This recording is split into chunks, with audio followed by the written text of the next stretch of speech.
Hello and welcome to this episode of Our Longevity Futures. I'm your host, Chris Curwen, and today I have the pleasure of being joined by Gary Jones, co-founder and CEO of Medimusic, a company that is aiming to leverage the power of music and artificial intelligence to help promote mental and physical well-being. So thank you so much for joining me, Gary. You're welcome, Chris. Thanks for having me. So I'll jump straight into the first question. And could you just tell us a little bit more about Medimusic and where the idea actually came from? Oh, wow. Yeah, okay. So this has kind of been an 8-year journey for me. I've spent my 20s in the music business and then had a career in content management and distribution over the internet. About 8 years ago, a friend of mine asked me to join his wholesale music streaming company. I looked after Medimusic. I looked after Sony Music Unlimited's streaming service across 19 territories, did Neil Young's Pona service, worked for Shazam and Intel and so on and so forth. About that time, I'd always had an interest in the benefits of music to health as a musician. You know, we all self-medicate with music, and I discovered the Queen Mary University London VAMP plugins, which enable their algorithms that, when exposed to a piece of music, enable you to extract features like tempo and timbre and all the sort of things that make up a piece of music. And in fact, the brain, more parts of the brain respond to music than any other stimulus. So it struck me that there may be a way in which we can mimic the human brain's response to music. This, at the time, the timing wasn't right. So the last sort of 7 or so years, 5, 6, 7 years, I've been kind of working on the algorithms, working on the research, understanding research that existed in the market. There are 25,000 publications on PubMed, the bioscience library, that outline the benefits of music to health. It's been around for 40 years. You know, great things of our time from Confucius onwards have all commented on the benefits of music to health. I've got a library of 15,000 papers. I've probably read about, I think it's 10,140 last time I counted. So we mimic, it is. So we mimic the human brain's response to music. When the brain listens to music, when we listen to music, we hear it as a whole. The brain actually splits it. So lyrics on the left, music's on the right. The auditory cortex listens to things like tone and harmony. The brainstem is about volume. The hippocampus is about memory. So that's why it's relevant in dementia and so on. And that's effectively what we've been working on. So that combined with a meta-analysis of how we consume music from a sociological point of view, a psychological point of view, how it influences us, how often we listen to it, our key buying years, our key consumption years, how that changes over the period of our lifetime, sort of drives the front end track selection. And then the fingerprint, we built a fingerprinted playlist that over a period of time reduces, I guess it's built on, for want of a better expression, it's energy, but it's a lot more than that. And it reduces over a period of time. And the idea that it brings heart rate down, brings down cortisol, and in doing so promotes immunoglobulin A, promotes oxytocin, promotes dopamine, smooths breathing, improves cognitive response, and so on. And finally, as part of that process, we have a thing called the digital drip, which is a biofeedback loop. We measure heart rate variability, which is the kind of bits in between the pulse, if you like, of each heart, and that they're good, strong indicators of stress. And if we know as a track someone should respond to our playlist, or a particular track, if they fall outside that threshold, then we dynamically swap a track out to bring them down faster or slower. That then goes into a machine learning and algorithmic process, AI process, that will enable us over a period of time to refine the playlist, dispensing a playlist, so that it does actually become a service where we are dispensing music as medicine. So it's effectively a long-term digital drug trial, if you like, for want of a better expression. So how does the playlist actually generate? Is it sort of a thing that is ongoingly sort of manipulated by the algorithm? As in, you listen to the first song, you get the biometric readbacks, and then the second song changes? Or how does it sort of work? No. So initially what it does is there's some data inputs based on, as I said, the sociological and psychological meta-analysis that we did about an individual. So, at a very high level, if you like, it's... as an example, it would be date of birth and gender. And then the playlist is built out of that. But obviously, we link back into Spotify, so we can look at play history, we can look at genre preferences, we can look at all those kind of things and select the right tracks. And then the swap out, if you like, based on the biofeedback, happens if someone doesn't respond to it in the same way that we predict them to. And one example of that might be in dementia, where a track reminds a particular listener of a traumatic event in their life, that would create a heart rate spike. So we'd immediately pull that track down and replace it with something else. Oh, wow. So what you mentioned a little bit about the benefits there, anxiety, reducing anxiety, stress, pain. Could you just sort of delve a little bit deeper into those and why certain songs do actually do this? Do we know about that yet? It's not so much certain songs. It's not so much certain songs for us. It's the order in which we actually dispense them that's important. So the personal preferences in terms of genre are important. Songs that remind you of certain things in your life are important. But what we look to do is create an experience that reduces, as you said, reduces pain, and in doing so, it improves the medication efficiency for both types of drug, both types of morbidity. And if you look at it, there's something like 73 billion is spent every year on analgesics, with an annual growth of about 3.8% globally.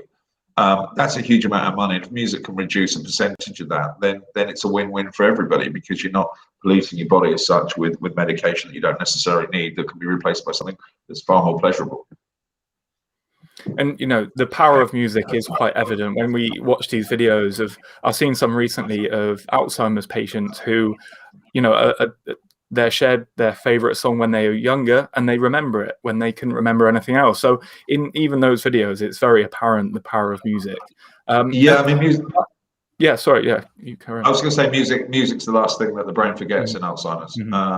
That's been clinically proven. But I think one point is worth stressing is that each use case is different. So with Alzheimer's, the process isn't, because of the disease and the terrible disease that it is, you're presenting music to promote memory. Whereas in the case of pre and post-operative pain, for example, you're dispensing music in the same way that a nurse would dispense in a hospital, would dispense a drug for pain relief. Whereas at home, if you've got a headache, you might pick Panadol, you might pick paracetamol, you might pick Nurofen. The importance of that is that it's not about preference, it's not about taste. This isn't a leisure process as such, in the same way that we listen to music. There's a kind of stated objective for this. So it's important for people using the service to not go, oh, I don't like that song, or whatever. It's to go with the journey, because the journey will eventually achieve the objective. And how did you actually go about testing this product? We're working with Lancashire NHS Trust, Teaching Hospital Trust. We've got 6 trials, either penciled or running with them. We're looking at dental anxiety with Sheffield University Hospital Trust. We have been invited into the Innovation Village at Leeds. We've been working with dementia patients and local councils, care homes and things like that. So it's our whole service has to be evidence-based, because ultimately what we want to do is not only improve a listener's quality of life and reduce their dependency on medication, but also provide a screen with indicators on, or with metrics on, that show a healthcare clinician how much money has been saved in terms of medication costs, what the benefit is, of the quality of life benefit is to the individual, and so on. So that's also very key. And we've worked quite hard with Lancashire in terms of getting workflow being a priority, so that we don't interrupt. The adoption is seamless, and it doesn't require a thought process. Well, I've got to try this now, I've got to do this. It's too time consuming. So we've tried to minimise the intervention needed on behalf of a healthcare clinician or a care worker or what have you. And what were some of the patient groups that actually benefited from this service? You mentioned dementia care patients. Yeah. Was there any other groups? So a dementia patient, we're seeing up to 25% reduction in heart rate, which is statistically significant. Very statistically significant. Sorry. The trials are running at the moment. The data's still too early for me to sort of lay it out publicly, but we would expect something along similar lines. And does it work for patients of all sort of age groups, or is that again something that you're going to have to wait and see? No, yeah, it does. I mean, the challenge is obviously the younger you get, and the Spotify generation, there are some challenges there that we're addressing, and children, in particular, who haven't kind of developed the musical fabric of their life. They're more dependent upon kind of TV cartoons and theme tunes and that kind of thing. That's a challenge, but it's something that we're looking at. The scope of this project is huge, and we have to focus on where we can bring the benefit quickest, the most benefit quickest. and use that data then to drive subsequent studies into other areas. The human brain, we all respond to music in the same way. So that's one of the advantages of what we're doing. We can use some of the findings from different trials and base, use them as the base point from which we build on or contradict depending on what the outcomes of the trial are. And do the patients, do they come in for regular sessions dedicated to listening, like using the app, or are they sort of free to use the service whenever or however much they like? Is it like a Spotify, for example, or how does No, that's exactly what it is. But it has to be used for a specific purpose at a specific time. It's, as I said, it's not really a leisure listening process. If in the case of dementia, I guess the times it will get used the most, or is getting used the most, is at what they call personal hygiene, which is going to bed. When you've got to wash, and that can create anxiety, particularly in Alzheimer's patients. Meal times to get them motivated, sleep, get them relaxed, or a process or an event called sundowning, which is, as the name suggests, as it gets more towards the evening, this creates anxiety, particularly in Alzheimer's patients. And traditional nursing interventions depend really on the personality of the care worker or the nurse and their relationship with the patient. And quite often, controlling sundowning is very, very hard as a nurse, but we've had 100% success rate with it. Wow, that's really incredible to hear. And I was kind of surprised to see on the website that the listener's prior music taste is not one of the key bits of information that AI needs to begin generating the playlists. If this is right, why is this the case? It can be. It really with dementia patients, obviously. What we found is clearly, a dementia patient isn't really, depending on the scope of their dementia, is not really going to remember the musical fabric of their life. And quite often are not. And this really surprised me, is that family and relatives don't really know, not sufficient enough to build a meaningful playlist. So that's kind of related to date and time.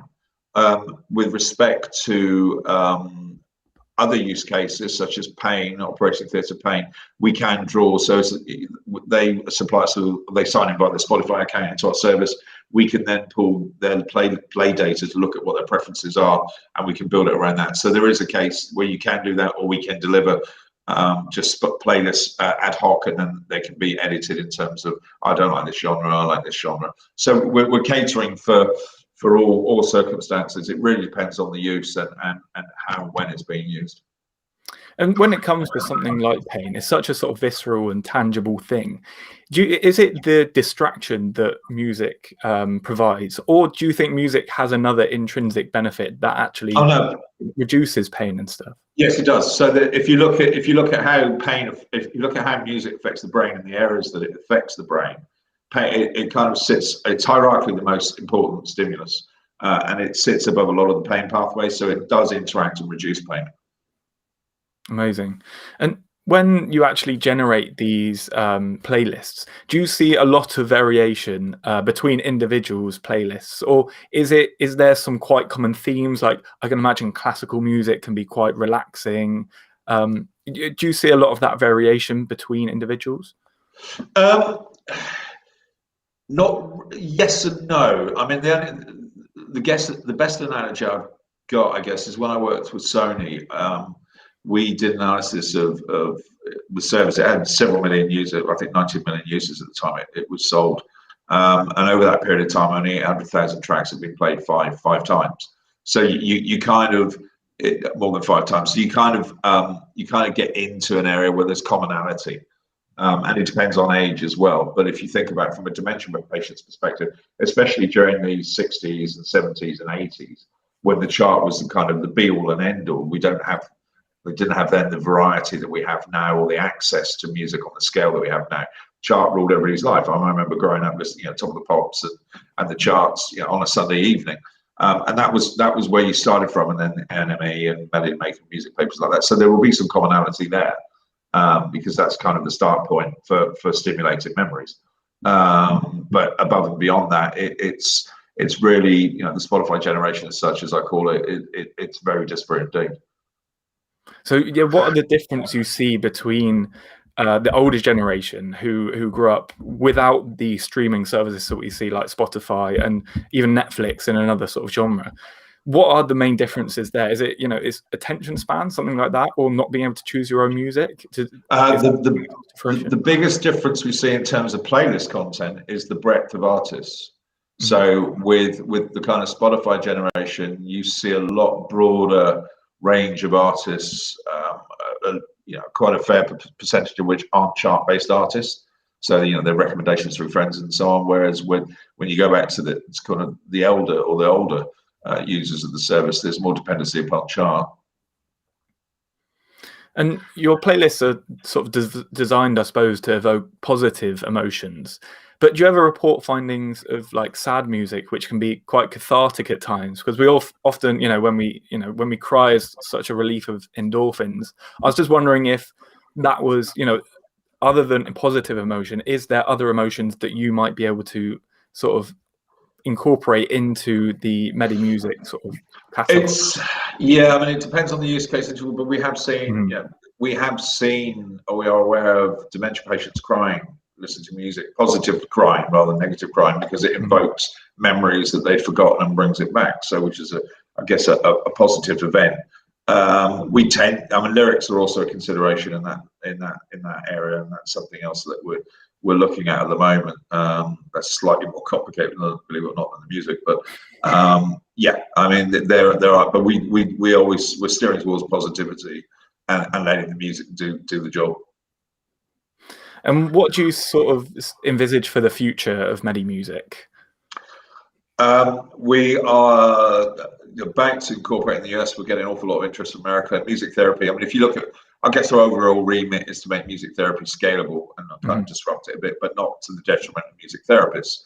We want to be a service that music therapists can use, and we're working with several and about to open it up to a lot broader music therapist audience to see what services we can provide that helps them continue the work that they do in a clinical session, or be that one-to-one or group.